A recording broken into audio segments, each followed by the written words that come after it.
顔のにゃんこです。かわいいとかっこいいが同居してます。はい、今日のにゃんちゃねを受けてくれたのは50代女性りこさんです。りこさんはにゃんこのようなチャネリングがしたいとにゃんこのライトニャーカー講座を受講中で、今回のチャネリングでは今後の人生のあり方を質問されました。残りの人生、りこさんが心からしたいと思う人の役に立つお仕事とは一体何だったのでしょうか。それではどうぞ。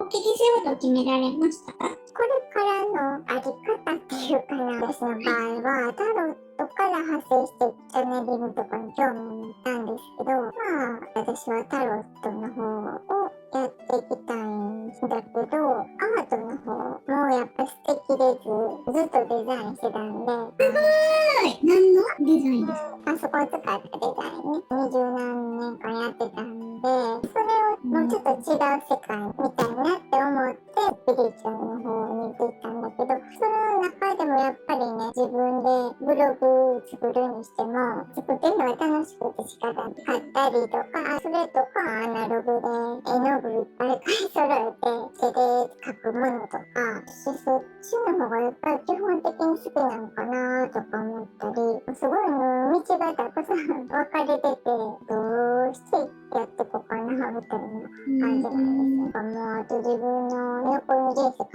えた時に、やっぱり自分が本当に思いっきりしたいものをしたいなと思って、でもやっぱり現実問題として稼いでいかないといけない。子供たちはもう独立してちゃんとしてくれてるんだけど、やっぱり何かあった時に息子たちに頼りたくないし、したいことが社会に役立ってなかったら自己満足だけの話、絵描いてそれでよかったわって言って飾ってるだけやったら、ただの自分の中の自己満足なだけなような気がする。私がね、すごいやっぱ人生なんか落ち込んだ時に、すごい明るいイラスト見た時にすごい心が晴れたっていうか、楽しいとか思って、そういう経験があったんで、私もそんな気持ちが明るくなるようなものを提供できたらなっていう。そうしないと自分も満足しないなと思って。エネルギーアートセッションっていうのをしてて、その人の描くイラストがすごい可愛くて面白かったんですね。対面してその人によって出てくるものがすごい違う。ある人は鳥が歌ってたりとか、ある人はただの風景にラクダがおったりとか、でその人がチャネリングの講座みたいなのをしてたんです。このやり方とか書き方も教えますよっていう講座をやってて、それまでにチャネリングは誰でも備わってる力やっていうのはいろんな本とかいろんな情報で聞いてたから、そして私もできるのかなと思って、じゃあ一遍やってみようと思って講座受けたいですって言って。チャネリング見てる時に、この映像を見せてあげれたらいいのに、絵に描けたらいいですよね。飾れるしね、声出されるし。今後のあり方ですね。他に何かありますか？あと家族との関わり方かな。これは旦那さんとのことも。そうですね。息子たち家族とどういう関わり方するのかなと思って。どうなんとか聞きたいんやけども、私の中でやっぱりあんまり私がとやかく聞いたりとか、あんまり良くないかなとか思って、もう全く連絡も出ないんやけど、心配なことは心配で、どう関わっていったらいいのかなっていう。早速見ていきます。お願いします。お願いします。りこさんが雪山にいます。真っ白で大きな山が見えるんです、向こう側にね。それも全部雪で覆われてて、で、今いるところも全部雪なんですよ。すごい風が吹いてて、真っ白で向こうが見えないってわけでもないんですけど、空気が止まってたらあんまり寒くはないんですね。寒いとこでもね。でも風が吹いてるから、体温を奪っていくから。で、りこさんが防寒着みたいなのをあんまり着てなくって、普通のお洋服、山に来た格好じゃないんですよね。急にポンって山に掘り出されたみたいな感じ。で、っていう感じで、その寒いから自分でね、両手で体をね、手をクロスにして抱きしめて、なんでみたいな感じで周りを見渡しながら、なんでってなんでこんなとこおんのみたいな感じ。びっくりしてますね。でもね、空は晴れてるんですよね。空は青。普通に青。で、あまりにも寒いので、寒いと体がだんだん固まってくるじゃないですか。動けなくなるっていうか。だから、胴体があんまりこう、動かなくなってきちゃってて。で、さっきまで立ってたんですけど、それがもうあまりにも寒いもんやから、へたって座り込んじゃってて、うつむいてます。でもね、すごい変なんですよ。晴天なんですよ。すごいだからへんてこりんですよね。空の部分だけ見たらとっても平和。でもリコさんは寒いし、なんでここに自分がいるかわからないし、リコさん的には過酷ですよね、ここの世界が。どうしていいかわかれへんみたいな感じで下向いてます。体震えてて。防御のしようがないというか、今の環境に対して自分が立てる策がないみたいな感じかな。やりようがないみたいな。なんか不思議なんですけどね、マッチ売りの少女あるじゃないですか。マッチ売りの少女って、まあ、マッチをポンってつけたら、何かそこに見えてみたいなのをやるんですけど、今マッチはないんですけど、そこにいるのはリコさんだけなんですけど、幻想みたいな感じで人がパーって通るのが見えるんですよ。普通のサラリーマンみたいなやつ歩いてるのが見えるんです、目の前に。助けてくださいって言うんです。で、その人に手を差し伸べるんですけど、幻想やから、向こうの人はもちろん気づきへんし、半分透明みたいになってるから。助けてもらおうと思ってんのに、助けてもらわれへん。その横にも防寒着とかが出てくるんですけど、それもやっぱり幻想やから、手を差し伸べようとするんですけど、もうスカって全然つかめなくって、見えてんのにつかまれへんやんみたいな。逆に見せやんといてよみたいな。見たら助けてもらえるって思うやん。なんなんこの世界って。助けてもらえるかもしれないものが目の前に出てくるのに、それが実体がなくてつかめないわけですから、余計に辛い。なんか助けてもらいたいんやけど、誰かに、何かにとかね。でもそれが叶わないみたいな状況ですね、今。雪山なので何が起こるかわからないじゃないですか。雪が積もってんのに晴れてるから、雪は溶けてってるわけですよ。もしかしたら雪崩も来るかもしれへん。妄想でね。そういうのがあるかもしれへんから、だから一刻も早くここから出ていきたいんやけど、その術が全く分からへん。で、スノーモービル電動のやつあるじゃないですか。あれでもうすごい防寒着着た男の人がバーって来て、その人が手を差し出すんですよ。ああ、よかった、助けてくれると思って、その手を掴もうと思ったら、それも掴まれへんの。で、向こうの人も助けようとしてるのに掴まれへんから、この人無理なんやなと思って、走り去っていきました。ここまで思わせぶりなことしてて、助けてもらえると思ったのになんでって言って、そういう幻想みたいなのが見えるもんやから、逆に自分で考えない。で、今まで見えたのが全部つかめなかったと。これは神様が自分の力でやりなさいよって私に言ってるんやなって。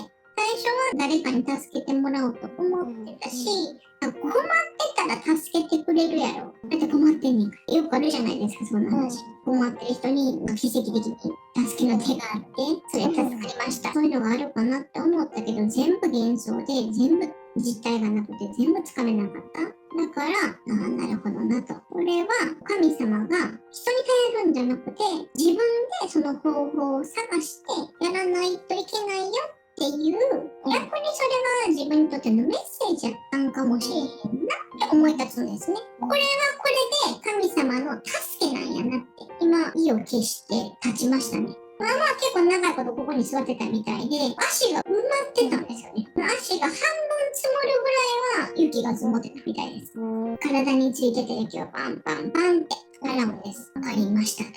これは自分で降りないといけない頂上に登るでもいいですよ、別に。頂上に登ったらもしかしたらヘリコプター来てくれるかもしれへん。横にあるかもしれない。小屋に行くかもしれへんし、それは分からへんけども、どこに行くかも自分で決めないといけない。そしてその手段も自分で考えないといけない。正解なんか今分からないですよね。それは自分で考えなさいよっていうメッセージやったんやなって今思って、ここではあんまりはっきりそこまで分かってないかもしれへんけど、ちゃんとメッセージとして受け取ってます。これが神様のメッセージって。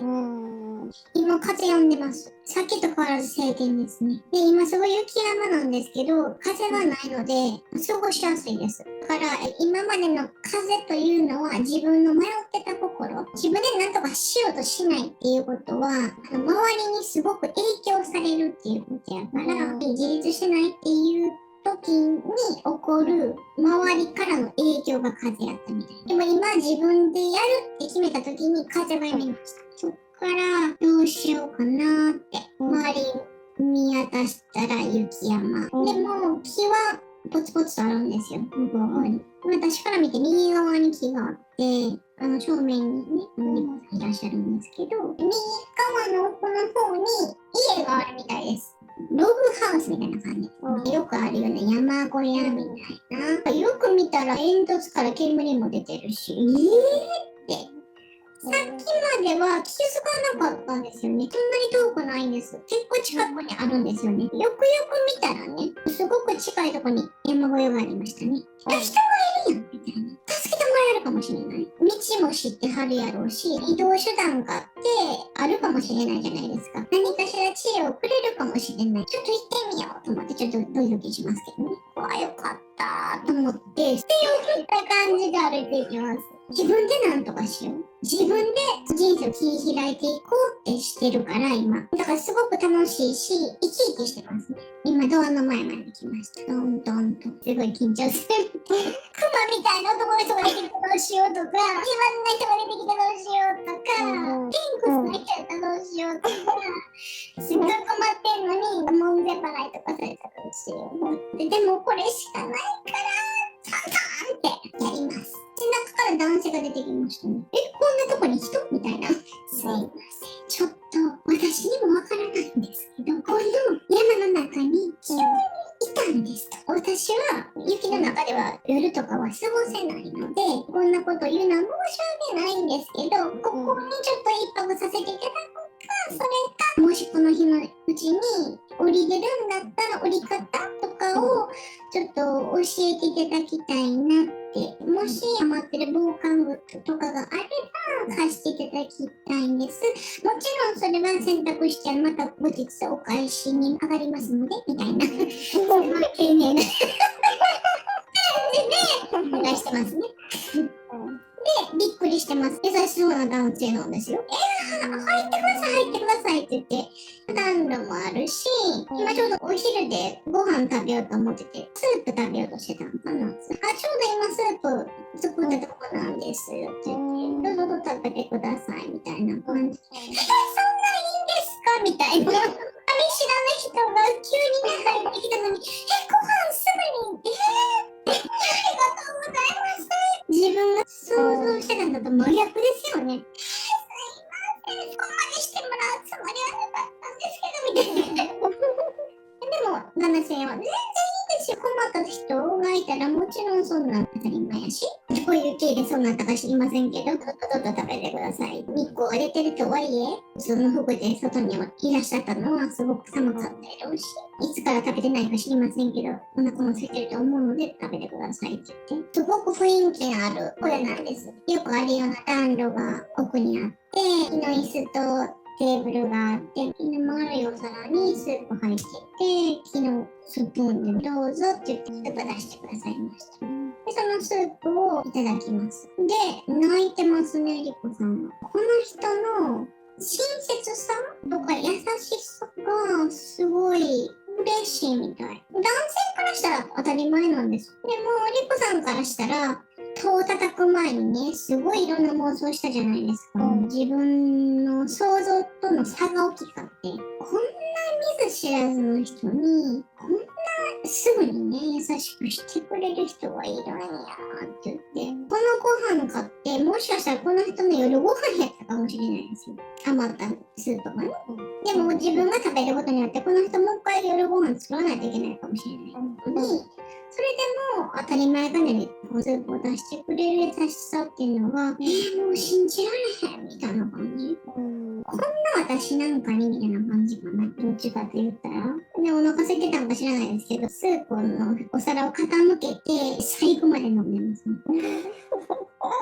それを見て、その男の人はちょっと笑ってますね。お腹空いてたんやな、みたいな。それで泣きながらリコさんが喋ってます。人の優しさを受け取っていいとか、人の優しさに気づくとか、本当は自分が思ってる今世界ってもっと優しい。でも、リコさん的には、例えば、雪崩が来たらどうしようとか、怖い人だったらどうしよう。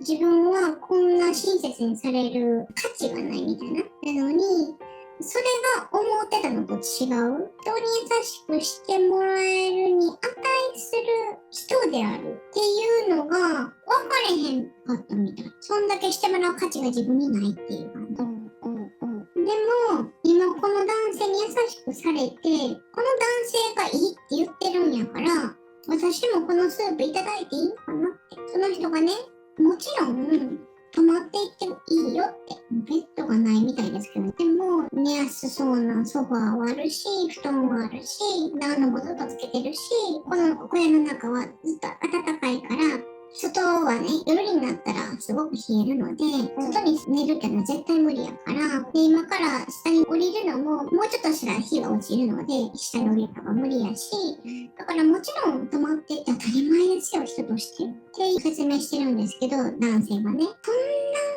前かのように、泊まってってくださいってこの人言ってくれるんや。当たり前のことなんですけど、人からしたらね。でもそれに感動してますね。リコさんが。その親切を自分が受け取っていいんやっていうのに驚いてるかな。今この場面ではね。私も人並みに幸せになっていいんやみたいな感じ。なんでベッドに寝るんですけど、リコさんはソファーに寝るんです。でもソファーもすごいなんかベッドみたいにすごくふっかふかしてて寝やすいんですよ。暖炉も近くにあるからすごい眠いし、電気はないので、暖炉の明かりでね、お部屋の中がね、赤くなってるんです。火が反射して。すごく癒される空間じゃないですか。外は吹雪いてて、やっぱり吹雪いてるから外は見えるんだなって今思ってるし、男性は違う部屋にいるので、緊張もしないし、今のこの空間はすごく心地いいんですね。リゾートっていうか、もしこんな旅館とかロッジとかがあったらすごく癒される風景なので、ことを自分もしていいんやって今思ってるかな。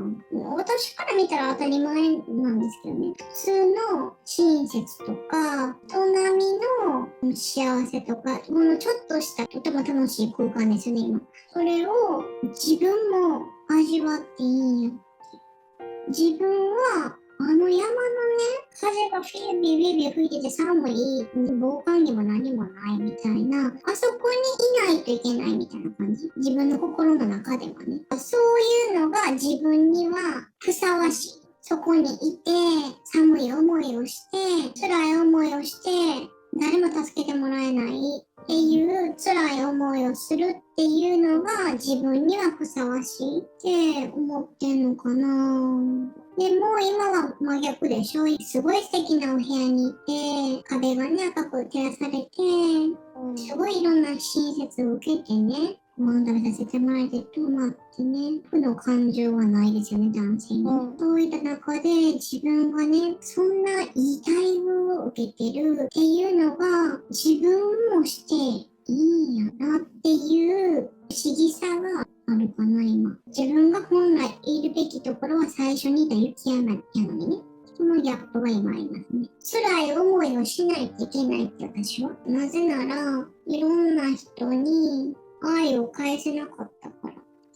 これは多分家族に、この旦那のお部屋でね、外の吹雪見ながら思ってるんです。わーって吹雪いてて。でも自分は本来だったらここのお部屋にいるべきじゃないのに、家族から愛情をもらってたのに、自分がそれ相応のものを返せてない。だから自分はこのお部屋にいる資格がない。自分は雪山の中にいて、防寒着なしに風の中に浮かれてね、いるっていうのが自分はふさわしいって思ってるから、あそこにいたみたいですね。泣いてます、今。旦那の部屋で。いろんな人に愛情をもらってたのに、いろんな思い出があって、あの時はすればよかったなとか、私こんなことしてしまったなとか、思ってあんなことやってくれたのに、それに対して、私はこんなことしてしまった。その愛に対するふさわしい自分じゃなかったっていうかね。ふさわしい愛を私が返せなかった。愛情を注いでくれたふさわしい人間であれなかった。という思いから、いつの間にか雪山にいたみたいな。だから私はここにいるべき人間じゃないんやって。本来やったらこのお部屋ものすごく癒される場所なんですけど、ここにリコさんからしたらこの部屋がとても辛い。だから泣いてます。ここにいさせてもらって申し訳ないみたいな。私はここに似合ってない。すごい悲しいから、やっぱここにいるのがいたたまれない。だから泣きながらね、家出て行こうとするんですよ。誰にね、出て行けって言われたわけじゃないんですよ。もう今、外がめっちゃ吹雪いてますからね。昼間と違って。吹雪ですよ。こんな中に出てったら死んじゃいますよね。でも、私がいるべきところは、もう外やからって言って、なんか半分長期じゃないみたいな感じかな、今。外に出ようとするんです。何にも防寒具も持たずにね。半分ちょっと無遊病みたいな感じですね。それで、ドアバーンと開けるんです。外はビュービュー吹いてるんですよ。桜で木は揺れてるし、もう横殴りの吹雪、とてもじゃないけど人間外に入れないみたいな感じで、そこで男性がびっくりして、こんな中に戸が開こうとするんですよね。しかもなんか外出ていくんじゃなくて、半分ちょっとおかしな感じになってるから、バーンってドア開けたから、その音でね、男性がびっくりしてしまって、何かあったんかなって思って来たんですよね。そうすると、泣きながらね、そのドア開けてて、自分外に行かないといけないって言ってるんですよね。で、それ見て、大丈夫ですかって言って、どうしたん何があったんって言って、聞くんです、リコさんに。私は外にいるのがふさわしい人間やって。びっくりしますよね、男性からしたら。こんな外出てったら、投資するし、外にふさわしい人間って一体何ですよ。男性からしたらね。罪を償うみたいな感じかな。自分がすごく過酷なとこにいることによって、みんなに愛を返せなかったっていうことを、こう自分に罰を課すみたいな感じな感覚で外に行かないといけないと思ってるみたいです。それを聞いて、もう男性は何言ってるかわからないですよ。そんなことが値する人間なんていないと思うから。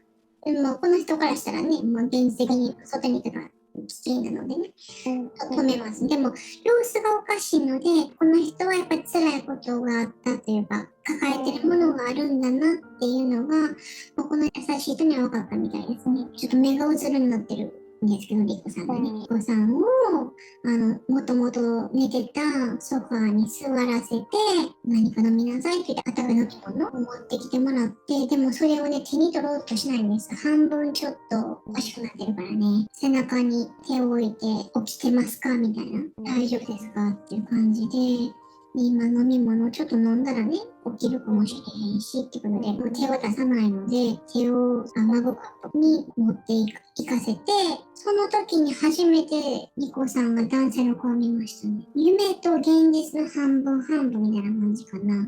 どちらかというと夢みたいな感じかな。自分は想像してたつもりやったんですけど、いつの間にか見てたのかな。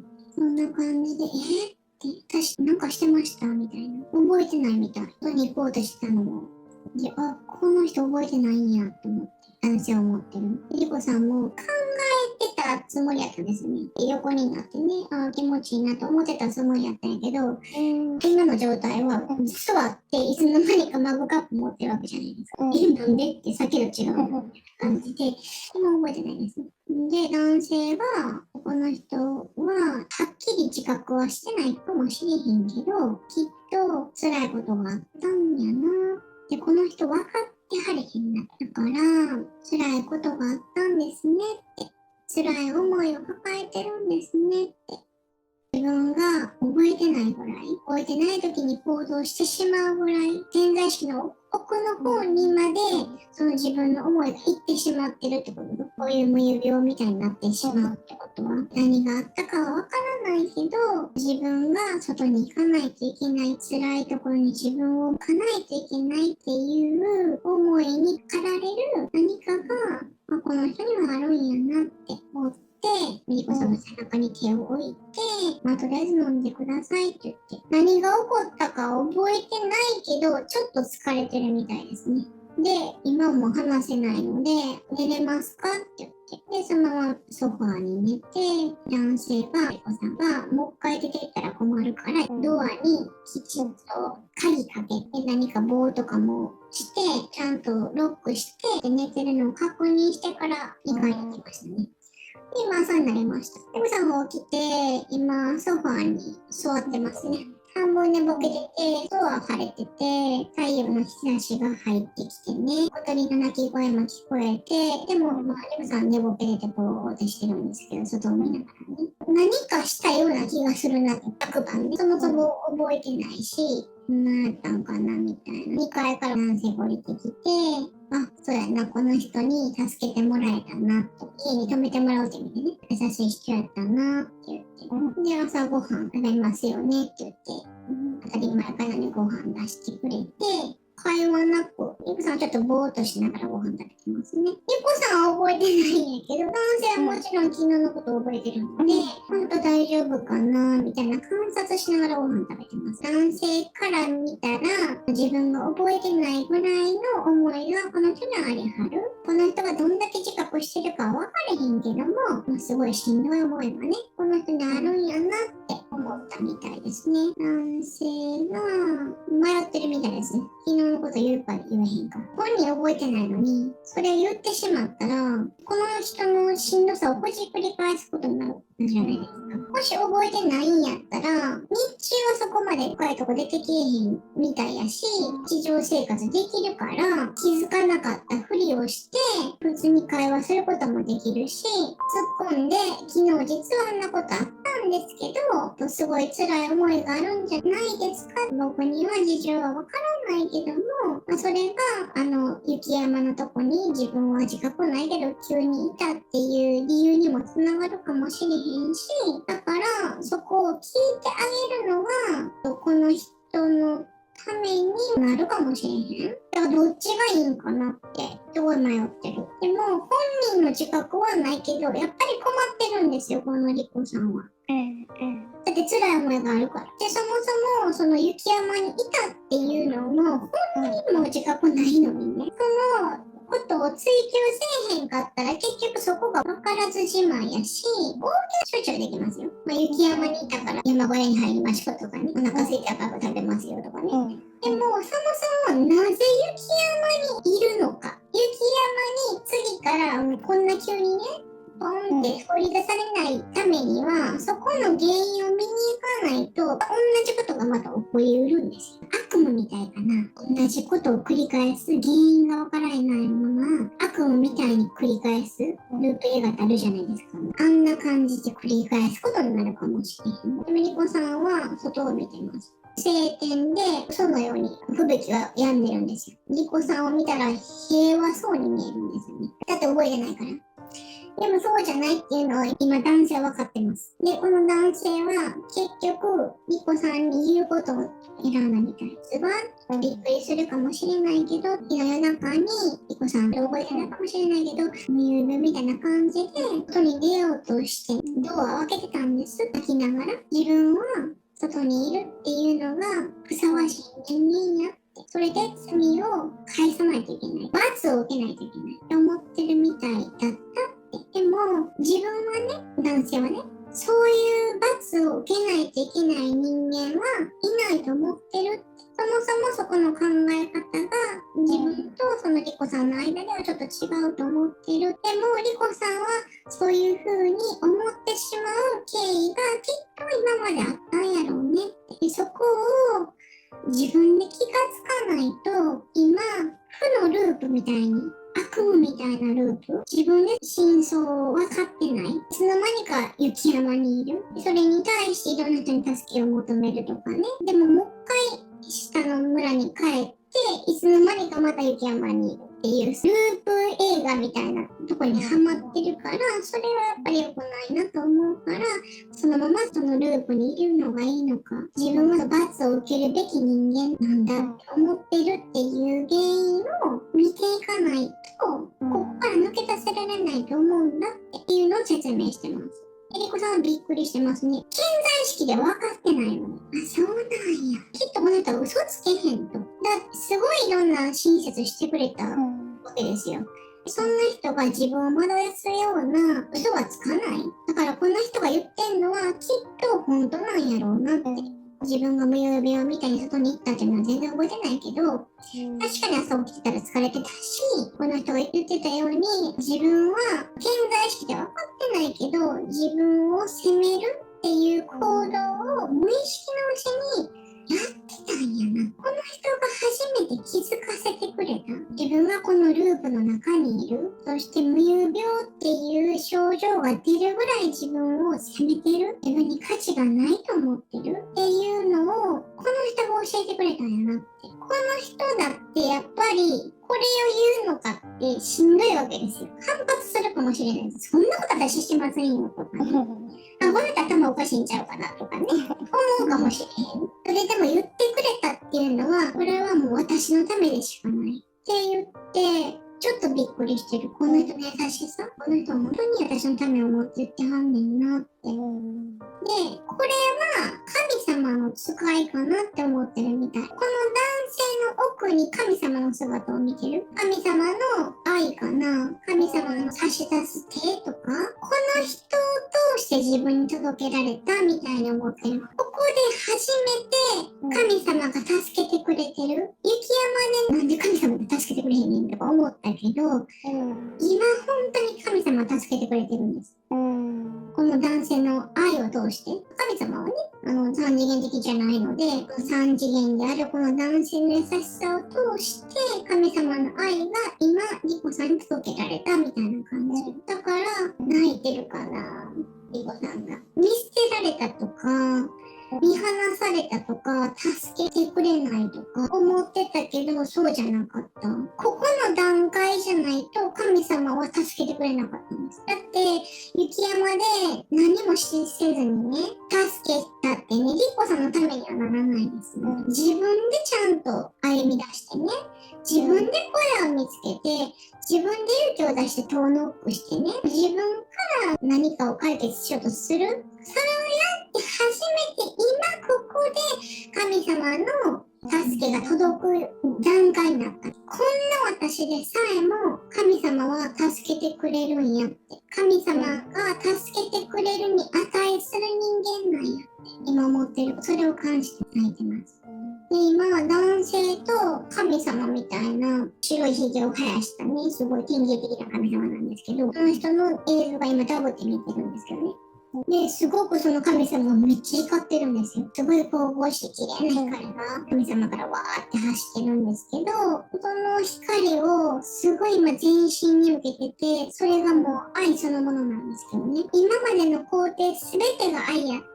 雪山で手を差し伸べてくれなかったのも、今初めて手を差し伸べてくれたっていうこの場面もね、全部愛やったんです。手を差し伸べるということだけが愛じゃない。愛されてたんやって。愛されてないと思ってたんですよね。手を差し伸べられてない。でもそれには意味があったっていうこと。神様に言ってます。リコさんがね。私はこんな素晴らしい愛を受け取る価値のある人間ではないと思ってるって少なくとも思ってたと。だから雪山にいたし、もっと自分が思ってる以上の過酷な場所に自分はいないといけないって。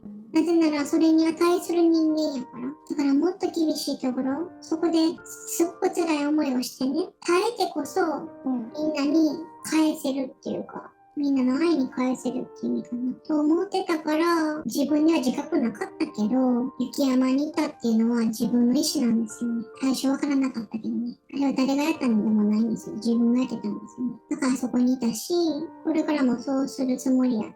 だって自分には価値がないから。でも、今、男性にね、すごく優しくしてもらって、男性が言ってたと。あんな過酷な状況にいるに値する人間はいないよって。どんな人間も親切にされていいし、愛をもらってもいいし、愛されるべき存在やって。それを知るための人生やって。あんな過酷な状況で何かの罪を償うっていうのが人生じゃない。自分は愛される人間である。愛される魂である。自分で自分を愛するとかね。それができた暁に周りに愛を分けれる。そういうことに目覚めていくっていうのが生きるという意味だって。でも、神様が言うには、この道もあなたに必要だったよって。あの雪山にいて、幸せになれましたか？自分で自分に罰を与えて、それが周りの人も幸せにつながりましたか？あなたが自分の愛する人が幸せになってもらいたいって思った時に、その自分が愛する人が雪山にいたらどう思いますか？あなたは幸せになれますか？それと同じことをしてたんだよって。本当にあなたが愛を自分にくれた人に愛を返したいんだったら、まずあなたが幸せになるということが愛を返すことなんだよ。真逆に言ってる。それを自分と他人を置き換えたらわかるでしょう。あなたを愛する人を本当の意味で愛を返したい。その人たちを本当に幸せになってほしいって思うんやったら、自分が幸せになりなさい。そうやって愛は広がっていくんだよ。あなたが雪山の中で寒い思いして死にかけみたいな状況にいて、あなたに愛をくれた人は幸せにならないよ。今それがわかるんじゃない？今自分がやってたことが真逆を言ってるっていうのが今だったらわかるでしょ。あなたは幸せになっていいんだよ。いろんな人が愛をくれたし、愛してくれたし、それにはちゃんと理由がある。あなたにはあなたにしかない素晴らしさがあり、他人のことを思う愛があり、ちゃんと愛されるべき存在やって。ただあなたに足りないのは、自分を愛する愛やって。そこが足りてない。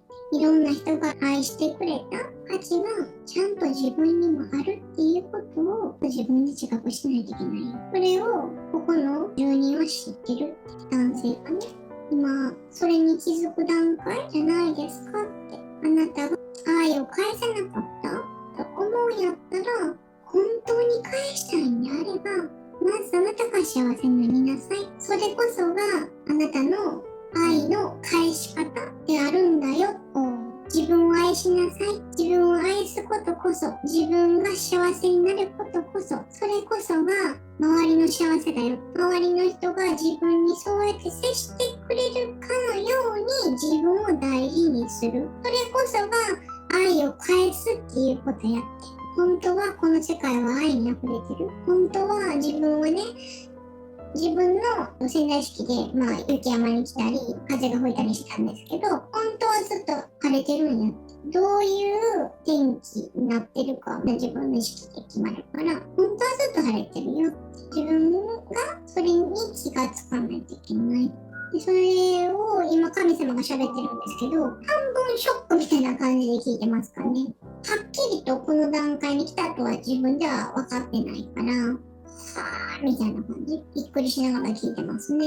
自分を罰するっていうことが、自分なりの愛の返し方だったんですね。リコさん的にはね。でも、愛をくれてる人からしたら、リコさんがしてることは自傷行為だから、リコさんのことを大事に思う人からしたら、とっても辛いことなんです。だって人って自分が辛いよりも自分が愛する人が辛いのを見てる方がやっぱ辛いですよ。良かれと思ってやってたことが、実は自分を愛する人を結果ね、苦しめる行為やったんやなって今思ってる。ループにずっといたら、それがずっと続くわけですよ。お母さんから見たら、リコさんがやってたことはやっぱり見るの辛いですよ。この負のループというのは、自分が苦しいだけじゃなくって、いこさんを愛するお母さんとかね、お父さんとか亡くなった家族ですね、とかも苦しかったわけですよ。いこさんだけじゃなくって、家族の負のループでもあったわけ。このことはショックやったかもしれへんけど、ここから本当にみんなの幸せ、自分の幸せに向かう道が開けたんです。で、お母さんが泣いてますね。今気づけたから。それがすごい嬉しいみたい。今までの時間はもう取り戻せない。過去を変えることはできないけど、これからは変えれるわけですよ。今これ自覚したから、本当の幸せがあるんやっていうことに気がついて分かったって。自分が、最初雪山に来た理由が分からなかったけど、分で来てたんやって。ちゃんとあって、男性にお礼言ってます。これを気づかせてくれるのは、やっぱり勇気がいったと思う。あなたが優しさね、言いづらかったことを教えてくれた。もしそれを言ってくれなかったら、私はやっぱりまた同じように雪山に勝手に来たかもしれへん。みたいなのは辛かったけど、でもあなたが言ってくれたおかげで自分も抜け出せるし、自分よりも大事なお母さんが悲しむっていう負のループも抜け出せるかもしれへん。それにはものすごく感謝してる。あなたは私を救っただけではなくて、お母さんも救ったんや。だから本当にありがたいと思ってる。ありがとうございます。あなたを通してきっと神様が教えてくれたと思うし、あなたが本当の愛を見ず知らずの私に持ってくれたから、神様もあなたを通して私に言葉を授けてくれたんやって。神様の通路になれたって意味ですね。だからそれは神様の愛でもあり、この人の愛でもあり、お母さんの愛でもあり、それに今気がついた。いろんな人に実は愛されてた。自分を愛してなかったのは自分やったんやなって。男性は全部は分かってないんですけど、この人がこのループから抜け出して自分が言ったことがこの人のプラスになった。ああ、よかったなって。言った動画に関しては僕がやったかもしれへんけども、そこを受け入れたっていうのはあなたの力ですよ。だから頑張ったと思います。よかったですねって。あなたの頑張りだと思うし、あなたがちゃんと本当の意味でね、周りの愛を受け取ったんだと思いますって。それは自分が、自分を愛するという一歩に立ったってこと。この愛を自分が受け取っていいんだなって自分を愛し始めたってことです。その一歩をちゃんと自分で言ったんだと思いますよ。このループを抜け出したと思いますよって。私は最初はね、その雪山に来てすごく辛かったけど、ここに来れすごい良かったって回り道したような感じしたけど、でもこれがあったから自分を愛すということに気づけたし、自分を愛すということが愛を返すこと、そして周りの幸せになるっていうことに気がつけたって。この仕組みが分かったっていうのはこの経験があったからだ。この経験そのものが自分の、宝物やったって。今学びを得たっていうこの状況ではもう本当に感謝しかない。全てが神様のプレゼントやった。どのパートも素晴らしい学びを得た。この瞬間だけじゃなくて全部が学びやった。全部が自分にとって必要な経験やった。ありがとうございました。多分私はもうここには来ないってもう気づいたから雪山に来る必要はない。でもあなたと会ったっていうことは一生忘れません。新たな意味でね、自分の人生へ新しく行くという意味で私は山を降ります。で、そこやからまっすぐな道が出てるみたいです。もう雪が溶けてるみたい。春ですね。雪が若干残ってますけど、芝生みたいな緑が出てきて、雪が溶けてポタポタポタポタ木から落ちてるんですよ、雫がね。で、歩くところはもう雪がないので、土が見えてて、はっきりとした道が見えます。下に続く一本道が見えます。雪が溶けたら道があったんや、みたいな。そして今、リコさんは、ただただ議会に降りたいとかじゃなくてね、新たな人生を自分で歩みますっていう気持ちで、この一本道を行ったらいいんだなって思ってる。さっきと全然違いますよね。無遊病でバーンとドア開けた時と、今の心境は全く違うんですよ。声腹ばれしてる。春が来てて、鳥も鳴いてて、雪解けみたいな感じですかね。で、その男性の両手を持って、あなたのおかげで気づけました。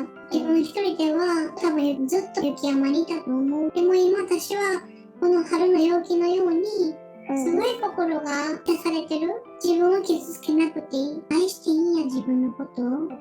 そしてそれが周りの幸せでもあるんやって。こんな素晴らしい生き方があるなんて、多分自分だけでは気づかへんかったって。春になったのはあなたのおかげでもあるし、いろんな人の愛に今気がつけたおかげやって。ありがとうございます。行きますって言って、バイバイして。その道を歩きますね。今もうハイキングの格好してるんです。不思議。今森を歩いてるんですよ。まっすぐね。背が高い木がいっぱい立ってるんですね。葉っぱは上の方にしかないんですけど、だから直射日光とかあんまり入ってないんですけど、全然楽しいんです。ウッキウキですよ。ゆこさんからしたら。人生を生きるみたいな感じ。鳥も鳴いてるって気持ちいいここの空間、空気も澄んでて、うわすっごい平和。吹雪の中にいた生きてるものが何もないようなこの世界ともう打って変わって、すごく生命力にあふれた森ですね。蝶々も飛んでるし、虫もいるし、でみんな生きててなんて素晴らしいんやろ。自分も他の生き物と同じように生きるってしていいんや。自分を責めることなんてしなくてよかったんや。当たり前のように自分を生きてよかったんや。それに気づけた今、なんて素晴らしい世界なんやろ。この同じ道をね、あれの意識で歩いてたとしても、同じようには感じないです。ヘビ出てきたらどうしよう。そんな思ってたかもしれへん。でも今、自分の心がこの状態でこの道を歩けるっていう幸せ、心が平和やから、この平和な空気をそのままちゃんと受け取れる、自分であるっていう素晴らしさ。自分は自分のままでいいんや。愛されてるとか、そんなもん考えもせえへん、みんな。ただ生きてる。それでいいんや。って言ってその道を抜けるんです。まっすぐな道で、その森をバーッと抜けました。そうすると木が何もないです。町ですね。下は石畳で屋根が赤っぽくて、で壁が白で煙突があって窓があってみたいな感じで可愛らしい町が出てきて、そこで伸びしてます。ニコさんがね、気持ちいいって人と関わるのがちょっと難しかった。なぜなら自分のことを愛せてなかったからですね。自分のこと愛せてないまま人と関わるっていうのがもうそもそも難しいみたいです。自分が愛せてない分、他人の愛で自分を埋めようとしてたみたい。だから愛が欲しかったんですよね。愛して欲しかったみたいな。自分が自分を愛せてない分ね、それを他人の愛で埋めようとしてたから、だから他の人の行動がめっちゃ気になるんですよ。自分に対してどう出てくるかみたいなのがすごい気になるみたい。この人こうしたなとかね。それって私が価値ないからかなとかね。だから一個一個すっごい気になるし、全部マイナスに見えるんですよね。私があかんからそうなんねんな。だからそんなことすんねんやろとか。やっぱり私ってあかんねんや。だって私って愛される価値がないし、対人関係がちょっとうまくいけへんかったみたいなのがね。今誰が来たんやろ。人が来たな。旦那さんかな。旦那さんも娘さんもいらっしゃいますね。今まで自分はいろんな人との関係でね、周りの行動がすごい気になった。でも、周りがどう自分に対して何をしようと、それで自分の価値は測れないんだなって思ったって。今、自分で自分を愛すという根本になる土台になるところが自分は分かったって。今までいろんな人の、息子さんなりね、旦那さんなりの行動がすごい気になってたけど、でもそれは自分を愛せないっていう思考を通してからひどく見えてたかもしれへんけど、自分で自分の愛を満たすことができる、それが重要なんだってことに気がついて、あなたたちが私にしてくれたことがさほど重要じゃない、それが自分の指標にはならないってことね、っていうことに気がついたんやって。私はその行動で見てたって、その行動が自分が思う行動と合致してたら自分って大切にされてるなとかね。それと違ってたらあれ違うやんって。それがいくらその人にとって幸せにするっていう行為であってもね。だからそうじゃないんだって分かったって。今あなたから見たら私は同じように見えるかもしれへん。でも私は今ループから抜けたのよって。森を通って気持ちよさが分かる自分になったって。だから今までのような私じゃないのって。今まで自分の基準であなたたちの行為を愛なのか愛じゃないのかっていう風にジャッジしてたけど、そうじゃないよねって。自分の愛は自分で満たさないといけないし、人それぞれ愛し方ってある。今まで自分は気づけへんかったかもしれへんけど、あなたたちはずっとあなたたちなりにね、愛を私にくれてたんだよねって。受け取り側なもんな、やったやんなって。って言ったら旦那さんがめっちゃびっくりしますね。生まれ変わってるみたいな。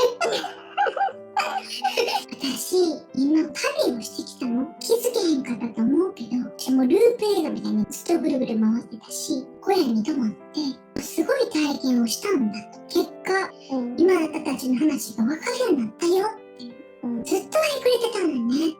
こんな私とずっと家族でいてくれた。それこそ愛やん。みんなが家の方向に向かって歩き始めて、いやー知らなかったわーって教えてくれたらいいのにみたいな。教えたよって言って、って回ってるから。で、うち帰ってご飯食べてって言って、声で出してくれたスープに似てるね。このスープが分かり始めたきっかけのスープなの。このスープはすごく理解の詰まったスープなの。自分を愛する。そうじゃないとあなたたちの愛は受け取れない。そして自分で自分を愛した結果、その愛をあなたたちに分けてあげれる。そういう世界になっている。そういう愛に気がつく。それこそが人生。それこそが学び。この世界は光に溢れてる。愛に溢れてる。ただそれに自分が気づけばよかったんや。その理解が詰まったシチューなの。そこの根本が分かった。でもそれは私がいろんな経験したからやし、私も頑張ったんよって。いろんなことを自分で見つけに行って、自分で気がついたし、そんな自分は愛されていいよって。だって頑張ってんもん。気づけたっていうのは、辛いこともいろんなことも経験してちゃんと学べたからですよ。そんな自分が愛されないわけがない。だって自分は認められるわけやから。今までの頑張り、今までの辛さもね、全部自分は見てきたわけ。誰が自分を愛せないって言ったとしても、自分は認めてあげたらいい。こんな頑張ってる人がね、他人に言ったら絶対この人すごいなって思うわけですよ。それと同じように、自分は自分を愛してあげたらいいやん。みんながどう思ってるか知らんけど、でも私は自分をすごいと思うわ。素晴らしい学びをした自分を褒めてあげたいと思うし、こんな自分はすごいじらしいと思う。いろんな人の愛に気づけた。自分を愛するっていうことを本当の意味で分かった。100% できないかもしれへん。今気づいたばっかしやし。でもそれをちゃんと逃げずにね、やっていこうと思えてる自分が本当にいじらしいと思うし、愛すべき存在やって自分で心から思う。それが自分を愛することや。頑張ろうと思ってる自分を自分が応援する。自分が愛する。それは私今できてると思う。だから私はこれを持って生きていける。この新しい自分でこれから生きていくし、この新しい自分で夫とか息子とかと新しい関係性を作っていく。愛が溜まった。それをあなたたちに分けていく。本当の意味で関係性を築いていく。これからは見てほしい。今すごい世界が明るく見えてます。ちょっと全然違う。そうかって。全部心一つやった。今変わったのは自分の心だけですよ。周りを変えたわけでもないですよ。自分の考え方を変えただけ。世界は自分で作る。苦しい世界も光の世界も自分で作るんです。この世界は自分の心一つでできてたら、どんな世界にも行ける。その人の気持ちがあれば、それを人に教えてあげたいって出てきてる。吹雪の世界から光あふれる世界に来たように、魔法みたいですよね。魔法じゃないんやけど、他人の力じゃないでしょ、これは。自分で気づいた。自分の考え一つでどうにでもなるこの世界。たったた自分の考え方一つでこんな素晴らしい世界に行ける。だってこれってみんなができる。みんな同じように愛される価値のある人たちやから、それを自分が思ったように人にも教えてあげたいって言ってなんかやってますね。絵を描きながら説明してます。さっき言ったままやと思います。チャネリングやと思います。これこれ一緒みたい。これやで男性がね教えてくれたじゃないですか。考え方次第であなたがすごい苦しいと思ってる世界は光のあふれた世界になるんですよっていうのを男性がリコさんにやってくれたようにリコさんがセッションに来てくれた人かなにやってますね。男性にもらった愛を今同じようなことを自分がしてまた次の人に返せてるプラスの連鎖みたいな愛が広がっているみたいな感じかな。全部の過程がリコさんには必要だった。このお仕事をするにあたってね素晴らしい未来ですね。雪山から光あふれる世界へ。親の男性にしてもらったように今度はリコさんが世界は一瞬で変わることが可能だということを人に伝える役目になるそうです。素晴らしい旅を見せてもらいにゃんこまで心が明るくなったわ。心からやりたいお仕事でリコさんが輝く人生に行くのをにゃんこは応援しています。にゃんこもポテトチップスを食べるか食べへんか、自分に厳しく時には甘く自立しようと頑張っている自分をとっても愛おしく思います。今日は心置きなく食べるわはい、今日もご視聴ありがとうございました。やんちゃねチャンネル登録よろしくお願いします。